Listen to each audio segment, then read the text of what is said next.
Hello,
നമസ്കാരം.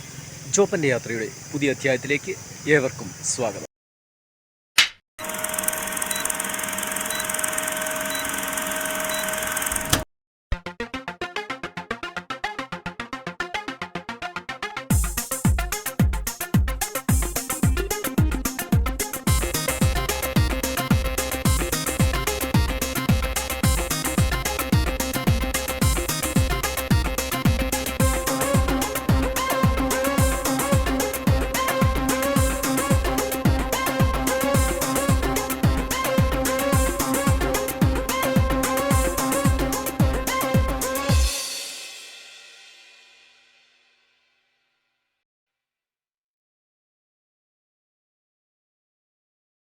അപ്പോഴത്തെ ഇന്നത്തെ യാത്ര ഞങ്ങൾ ആരംഭിക്കാൻ പോവുകയാണ്. കുഞ്ഞിത് ഞാൻ വീഡിയോ എടുക്കുന്നത് നോക്കിയിരിക്കുകയാണ്. എപ്പോഴും അവിടെ മോന്ത കാണിക്കുന്നു നോക്കി അല്ലേ, കണ്ണി വെയിലടിച്ചോ. ഇപ്പോൾ പോകാം കേട്ടോ. അപ്പോഴത്തെ നമ്മൾ യാത്ര ആരംഭിക്കാൻ പോകുന്നു.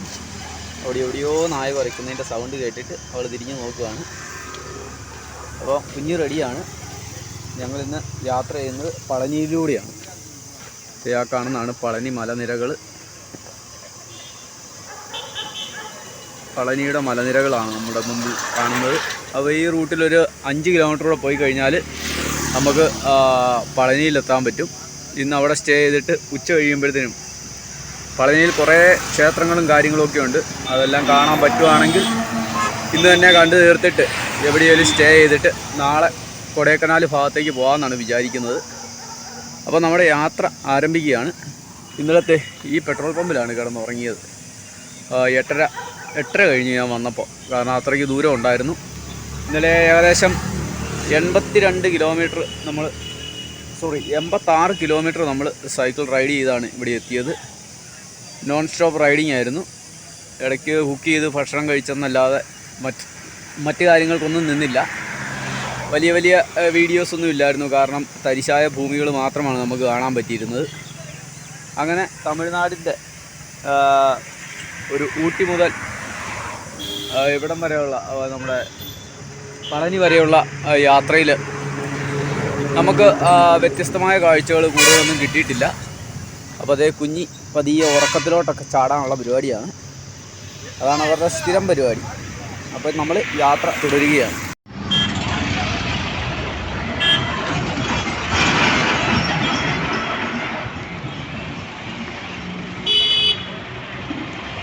പണ്ട് ഇവിടുന്ന് മല ഫുള്ളായിട്ടൊക്കെ കാണാമായിരുന്നു. ഇപ്പം മൊത്തം ബിൽഡിങ്ങുകളായി. അതാണ് ക്ഷേത്രം. അതിൻ്റെ ചുറ്റുവട്ടം മുഴുവൻ ഇതായി, താമസിക്കാനുള്ള ഹോസ്റ്റൽ സെറ്റപ്പ് പോലത്തെ സംഭവങ്ങളായി. അതുകൊണ്ട് ഇവിടുന്ന് അതിൻ്റെ ഗോപുരം മാത്രമേ നമുക്ക് കാണാൻ പറ്റൂ. നമ്മൾ ഒരുപാട് അകലെ നിന്ന് തന്നെ ഇത് കണ്ടുകൊണ്ടാണ് വരുന്നത് ഇന്നലെ രാത്രി. അപ്പോൾ പളനി ടൗണിലാണുള്ളത്. ഇവിടുന്ന് ഒരു 2 കിലോമീറ്റർ പോയാൽ അമ്പലത്തിലോട്ടെത്താം. ഇവിടുന്ന് അവിടെ വരെ 2 കിലോമീറ്ററാണുള്ളത്. അപ്പോൾ അത് മുകളിലേക്ക് കയറുന്നൂടെ ചേർത്താണ്. ഇവിടുന്ന് 1 കിലോമീറ്റർ കഴിഞ്ഞ് കഴിഞ്ഞാൽ പിന്നെ മുകളിലോട്ട് കയറാനാണ്. അപ്പോൾ അത് തള്ളിക്കയറ്റാവോ അതോ നമ്മൾ താഴെ വെച്ചിട്ട് നടന്ന് കയറുമ്പോൾ അവിടെ ചെന്നിട്ട് നോക്കാം. ഞാനിപ്പോൾ ഈ വഴിയാണ് വന്നത്. ഈ റൂട്ടിലാണ് വന്നത്. അപ്പോൾ കുരങ്ങൻ്റെ ശല്യം കാണുമോയെന്നറിയില്ല. അതുകൊണ്ട് നമ്മൾ വളരെ കെയർ ആയിരിക്കണം. ഫുള്ള് സാധനം മൂടിക്കെട്ടി വെച്ചിട്ടേ പോകാൻ പറ്റൂ. ഇതാണ് പളനി സ്റ്റാൻഡ്, ബസ് സ്റ്റാൻഡാണ്. അപ്പോൾ ശരി, നമുക്ക് മുമ്പോട്ട് പോകാം.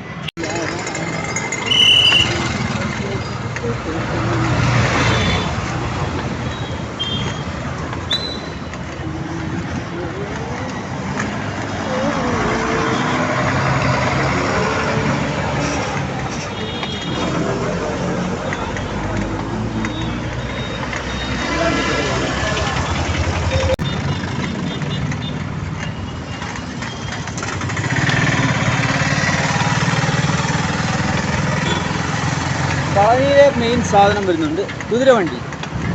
ടക്കുട്ടുക്ക് ടക്കുട്ടുക്ക് ടക്കുട്ടുക്ക് തോന്നുന്ന കാശാണ്. ചോദിച്ചിട്ട് കയറിയാലും ചെന്ന് കഴിയുമ്പോൾ പറയും ഞാൻ അതിലേ പോയി ഇതിലേ പോയെന്ന് പറഞ്ഞിട്ട് കാശ് കൂടുതൽ വാങ്ങിക്കുന്ന പരിപാടി. വരുന്നവരെ പുഴുങ്ങി തിന്നുക എന്നുള്ളതാണ് ഇവിടുത്തെ രീതി. പക്ഷേ മറ്റു സ്ഥലങ്ങളിലൊന്നും ഇങ്ങനെയൊന്നുമല്ല, മര്യാദയാണ് വലുത്. പോണിക്കുതിരകളാണ്, പോണി, കത്തിവാരിയൊന്നുമല്ല, വെറും പോണി. അതിനെ വെച്ചിട്ടാണ് 4 വലിയ വിലയൊന്നുമുള്ള സാധനമല്ല. കത്തീർവാരിയിലൊക്കെ പോകാമെന്ന് പറഞ്ഞാൽ രാജകീയമാണ്. വലിയ വിലയൊന്നുമില്ലാത്ത ഈ ചെറിയ കുതിരകളിൽ പോകുന്നതിന് വലിയ കാശുകൾ വാങ്ങും.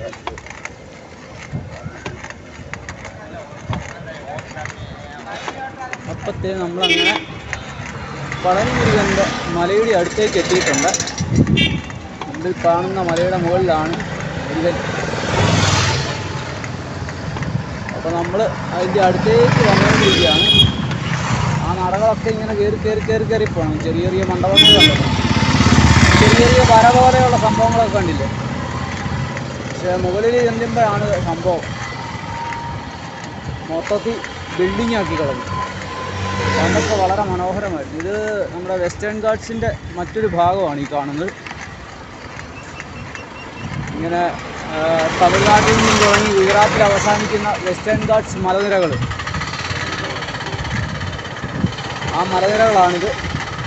അതിൻ്റെ ഒരു ഭാഗമാണ് തമിഴ്നാട്ടിൽ നിന്ന് തുടങ്ങുന്നത്. അതായത് നമ്മുടെ ഒരു രാമേശ്വരം വരെ പോകേണ്ട രാമനാഥപുരത്തിന് ഇപ്പുറത്തു നിന്നാണ് ഇത് തുടങ്ങുന്നത്. അതിങ്ങനെ ഈ ഭാഗത്തെ 2ആയിട്ട് വീതിച്ചിങ്ങനെ പോവുകയാണ്. അങ്ങേ സൈഡിൽ മഴയുള്ളപ്പോൾ ഇങ്ങേ സൈഡിൽ മഴ കാണില്ല, പിന്നെ വരുന്ന ഭക്തർ ഇതേ വഴിയുടെ നടുക്കൂടെ നടക്കത്തുള്ളൂ. അങ്ങനൊരു ഗുണമുണ്ട്. അവർ നിരന്ന് പോയാലേ ഉള്ളൂ അവർക്ക് ആ ബുദ്ധിമുട്ട് മാറത്തുള്ളൂ.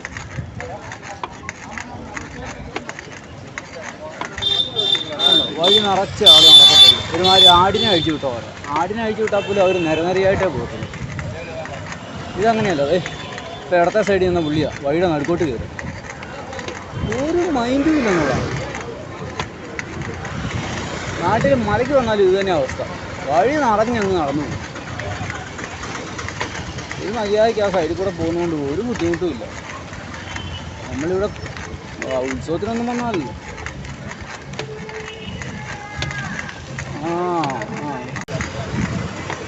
ഇനി എവിടെയായാലും കുഞ്ഞിനെ ഒതുക്കുക എന്നുള്ളതാണ് നമ്മുടെ ഒരു ലക്ഷ്യം. അതിന് ശേഷം മാത്രമേ ഉള്ളൂ നമ്മുടെ കാര്യങ്ങൾ ഓർത്തുള്ളൂ.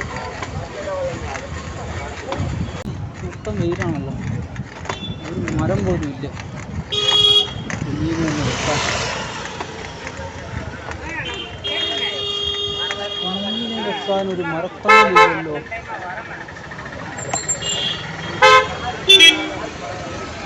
കുഞ്ഞി എൻ്റെ കാര്യം നടന്നത് ഇങ്ങനെ വെക്കാൻ.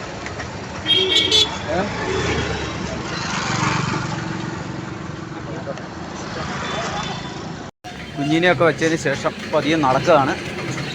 അവിടെ വലിയ വീഡിയോ ഒന്നും ഞാൻ എടുത്തില്ല, കാരണം മറ്റൊന്നുമല്ല, അവിടെ ഭയങ്കരമായിട്ട് ആൾ കൂടി. കാരണം കുഞ്ഞിനെയൊക്കെ ആയിട്ട് വന്നുകൊണ്ട് സൈക്കിൾ വെക്കാനൊക്കെ ഒരു ബുദ്ധിമുട്ടുണ്ടായി. അത് വെക്കാനുള്ള ബുദ്ധിമുട്ടിനിടയിൽ വീഡിയോ എടുക്കാൻ മറന്നുപോയി എന്നാണ് സത്യം. അപ്പോൾ നമ്മൾ പതിയെ മുന്നോട്ട് പോവുകയാണ്. ഇവിടെ എല്ലാം റൂംസ് അവൈലബിൾ ആണ്. അപ്പോൾ എല്ലാവരും വന്ന് ചോദിക്കും റൂം വേണോ എന്ന്. നമുക്ക് റൂം വേണ്ടാത്തതുകൊണ്ടും നമ്മൾ ഉലകം ചുറ്റും വാലിബനായതുകൊണ്ടും നമ്മളിത് മുമ്പോട്ട് പോകും. ദയവായിട്ട് തമിഴ്നാട്ടിൽ കയറി കഴിഞ്ഞ് റോഡ് നിയമങ്ങളൊന്നും പാലിക്കാൻ നിന്നേക്കല്ല്. ഓടിച്ചു വരുന്ന ആളുടെ ഇഷ്ടമാണ് റോഡ് നിയമം. അത് പ്രത്യേകം ശ്രദ്ധിക്കുക. ഏറ്റവും അശാസ്ത്രീയമായിട്ട് വണ്ടി ഓടിക്കുന്ന ഒരു സംസ്ഥാനം ഞാൻ കണ്ടിടത്തോളം തമിഴ്നാടാണ്. ഇപ്പം ഞാനൊരു 500 കിലോമീറ്ററോളം യാത്ര ചെയ്തിട്ടുണ്ട്. പക്ഷേ ഒരിടത്തും റോഡ് നിയമങ്ങൾ പാലിച്ച് ഒരു റോഡിലൂടെ വണ്ടി ഓടിക്കുന്ന ഒരു രീതിയും ഈ തമിഴ്നാട്ടിലില്ല. അത് പ്രത്യേകം ശ്രദ്ധിക്കുക. ആദ്യമായിട്ടൊക്കെ തമിഴ്നാട്ടിലോട്ട് യാത്ര വരുന്നവർ പ്രത്യേകം ശ്രദ്ധിക്കണം. നമ്മുടെ നാട്ടിലെ പോലെയൊക്കെ റോഡ് നിയമങ്ങൾ പാലിച്ചുള്ള പരിപാടിയൊന്നുമില്ല. ഇവിടെ പോലീസുകാർ സൈഡിൽ നിൽക്കും. KL വണ്ടികൾ കണ്ടാലും KA വണ്ടികൾ കണ്ടാലും അന്നേരം കാശ് വാങ്ങിക്കുക, പറഞ്ഞു വിടുക എന്നുള്ളൊരു രീതിയാണ്. ആ രീതിയൊക്കെ നമ്മുടെ നാട്ടിലും എടുക്കണം എന്നാണ് ഞാൻ പറയുന്നത്. കാരണം യുവമാർ അങ്ങോട്ട് വരുമ്പോഴും പിഴിയാനുള്ളത് പിഴിഞ്ഞെടുക്കണം, നല്ല കാര്യം നടക്കുകയല്ല. കാരണം ഇവർ ഈ ശബരിമല സീസണിൽ ചുമ്മാ ഒരു ലോറിയിൽ പടുതായും വലിച്ചു കെട്ടി ആളെയും കയറ്റി വരും. അതൊക്കെ ഇവരുടെ നാട്ടിൽ നടക്കും. അങ്ങോട്ട് വരുമ്പോഴത്തേനും അവിടുത്തെ നിയമം അനുസരിച്ച് അതിന് പെനാൽറ്റി അടിക്കാനുള്ള മാർഗം ഉണ്ടാക്കണം. ഒരു വണ്ടി നിറച്ച് വരുന്നവൻ കാണിക്ക വണ്ടിയിൽ കൂടിപ്പോയ ഒരു 5000 രൂപ അല്ലെങ്കിൽ 3000 രൂപ എടുത്തുള്ളൂ. അതേസമയത്ത് ഒരു പെനാൽറ്റി അടിച്ച് 10000 രൂപ കയ്യിലോട്ട് വെച്ച് കഴിഞ്ഞാൽ പിന്നെ കുഴപ്പമില്ല.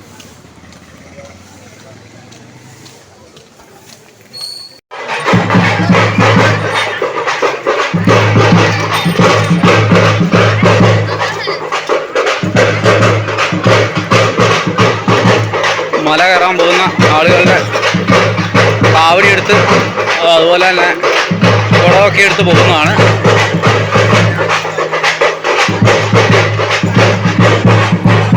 ഇന്നലെ നമ്മൾ കണ്ട സ്ഥലത്ത് ഇതുപോലെ വെള്ളമൊക്കെ എടുത്തിട്ട് നിൽക്കുന്ന കണ്ടില്ലേ, അതാണ് ആ യാത്രയാണ്. അവരിങ്ങനെ ഓരോ താമരഭരണി അങ്ങനത്തെ ഓരോ നദികളിൽ നിന്നും വെള്ളം എടുത്തിട്ട് വരുന്നതാണ്.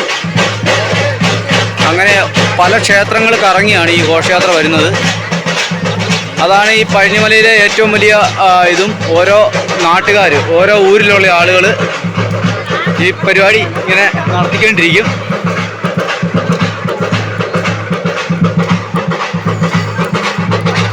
മുമ്പോട്ട് ചെന്നാലേ അത് കാണാൻ പറ്റും. ഇത് ഭയങ്കര സ്പീഡിലാണ് പോകുന്നത്, അതുകൊണ്ടാണ് നമുക്ക് വീഡിയോ എടുക്കാൻ പറ്റാത്തത്.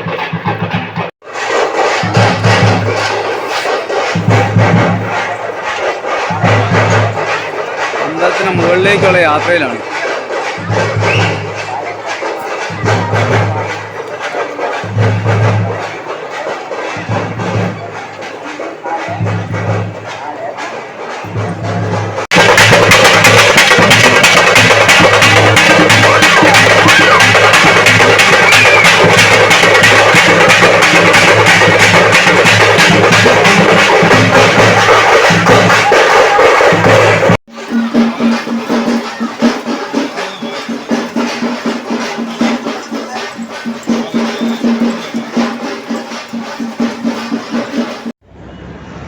അപ്പോൾ പളനിയിൽ നിന്ന് നമ്മൾ യാത്ര തിരിക്കുകയാണ്. ഇന്ന് തന്നെ നമ്മൾ കൊടൈക്കനാൽ റൂട്ടിലോട്ട് പോവുകയാണ്. ഈ മലനിരകൾക്കപ്പുറമാണ് കൊടൈക്കനാൽ. ഇതാ പളനിയുടെ മലനിരകളാണിത്. പളനിയുടെ സൈഡിൽ കൂടിയുള്ള മലനിരകൾ. അതിൻ്റെ നടുവിലാണ് പളനി മല. അതിൻ്റെ ബാക്ക് സൈഡിലായിട്ട് വരും. അപ്പോൾ അവിടുന്ന് നമ്മൾ നേരെ ഇങ്ങോട്ട് തിരിഞ്ഞ് ആ കുന്നിൻ്റെ മുകളിലൊക്കെ ഓരോ അമ്പലങ്ങളൊക്കെ കാണാം.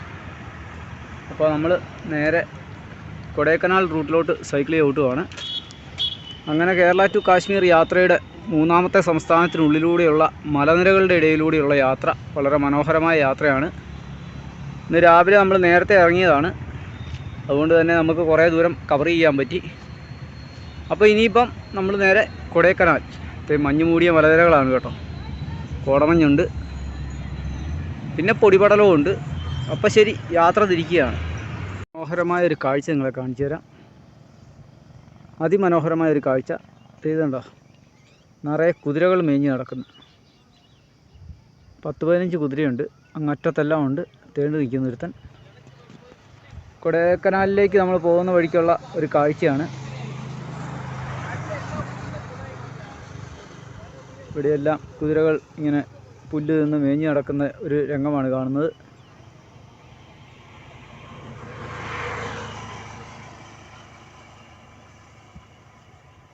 അപ്പോൾ ഇവിടെയുള്ള കാട്ടുകൾ വലിക്കുന്ന കുതിരകളാണ്. അതെല്ലാം ഇതിനെ മേഞ്ഞ് നടക്കുകയാണ്. അതിൻ്റെ ഉടമസ്ഥരൊക്കെ ആ മരത്തിൻ്റെ ചോട്ടിൽ ഇരിപ്പുണ്ട്. അപ്പോൾ നമ്മൾ കൊടൈക്കനാൽ 64 കിലോമീറ്റർ. ഇത് ബൈപ്പാസാണ്. ബൈപ്പാസിൻ്റെ തൊട്ട് മുകളിൽ നമുക്കൊരു സിപ്പ് ലൈനൊക്കെ കാണാൻ പറ്റും. സിപ്പ് ലൈനല്ല, കാറ്, അതിന് പറയുന്നത് പേര് മറന്നുപോയി. അതിൻ്റെ മുകളിൽ നിന്ന് താഴേക്ക് വരുന്നത് ആ കാറിലാണ്. മുകളിൽ നിന്ന് കാർ ഇറങ്ങി വരുന്നത് കാണാം. കേബിൾ കാർ, അത് തന്നെ, പേര് പെട്ടെന്ന് കിട്ടിയില്ല. കേബിൾ കാർ താഴോട്ട് ഇറങ്ങി വരുന്നുണ്ട്. ഇത് കണ്ടോ, ആ അമ്പലത്തിലേക്ക് പോകുന്ന കേബിൾ കാറാണ്. വൺ സൈഡ് കേബിൾ കാർ താഴോട്ട് വരുന്നു, വൺ സൈഡ് കേബിൾ കാർ മുകളിലേക്ക് പോകുന്നു. കുഞ്ഞി രണ്ടുപേരും തമ്മിൽ കണ്ടുമുട്ടിയിട്ടുണ്ട്. സെൻറ്ററാണത്, അതാണ് സെൻറ്റർ ബാലൻസിങ്. 4 കേബിൾ കാറുകളാണ് കയറി പോകുന്നത്, മുകളിലേക്കും താഴേക്കും. അതേ സമയത്ത് ഇവിടെ കുതിരകൾ ജനിപ്പിച്ചുകൊണ്ട് പ്രശ്നങ്ങളുണ്ടാക്കുന്നുണ്ട്. ആണുങ്ങളും പെണ്ണുങ്ങളും ഒക്കെ ഉള്ളതുകൊണ്ട് അവരവരുടേതായ ലോകത്താണ്. കുഞ്ഞുങ്ങളൊക്കെ ഉണ്ട് കേട്ടോ, പോണി കുഞ്ഞുങ്ങളൊക്കെ ഉണ്ട്. കുഞ്ഞു കുതിരകളാണിതെല്ലാം, പോണി ടൈപ്പാണല്ല.